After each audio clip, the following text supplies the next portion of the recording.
রোজিনাস ক্লাবের সমস্ত মৎস্য শিকারী বন্ধু এবং ভিউয়ার্স বন্ধুদের স্বাগত।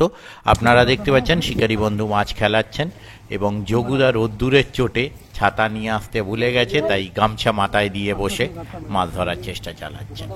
এটি হচ্ছে টেরাপুর দিঘি, পূর্ব বর্ধমান, যেখানে পাশের খবর এবং পাশের তথ্য এর আগেই আমি আপনাদের সঙ্গে শেয়ার করেছি বেশ কয়েকবার। কীরকম কি মাছ খাচ্ছে সেটিও আমি আপনাদের সঙ্গে শেয়ার করেছি, সেটা আপনারা দেখেছেন। এটি গতকালকের ভিডিও।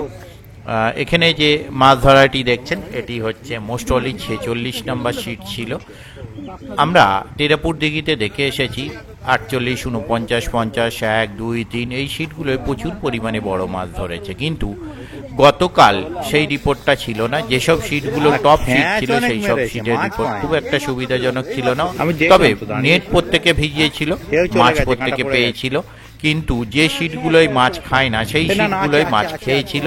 তবে 1, 2, 3-এর পারে আমি যেতে পারিনি, আমি শুধুমাত্র উল্টো পাড়টাই ঘুরেছিলাম, যেদিকে 45, 46, 47, 50 এই সিটগুলো রয়েছে সেই দিকেই। তবে টপ সিটগুলো কিন্তু মাছ সেইভাবে পাইনি, সেরকম রিপোর্ট ছিল না। অন্যান্য সিটে যেমন যোগুদার সিট, উনি প্রচুর মাছ মিস করেছেন, ভালো মাছ পেয়েছেনও। সারা পুকুরে আমি যেটুকু শুনলাম বড় মাছ অন্যান্য দিনের মতো বেশি না উঠলেও রুই এবং কাতলা মিলিয়ে হাতে গোনা কয়েকটি বড় মাছ অবশ্যই উঠেছিল।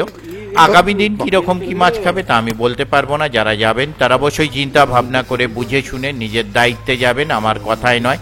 দেখতে থাকুন সম্পূর্ণ ভিডিওটুকু। ধন্যবাদ। পরস্পর দুটো হয়ে যেত।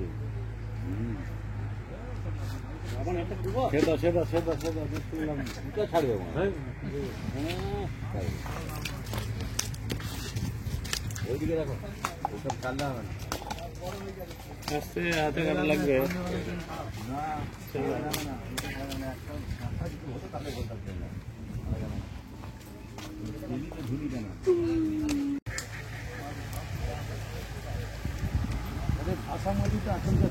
তো শ্যামলদা, এর সন্ধ্যের দিক করে কিন্তু মাঝে মধ্যে টান হচ্ছে, বুঝলেন তো?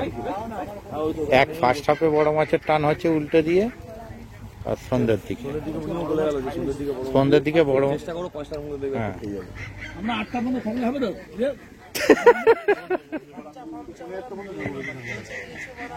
মৎস্য শিকারী বন্ধু কি বলছে দেখুন, মৎস্য শিকারী বন্ধু কি বলছে শুনছি তো।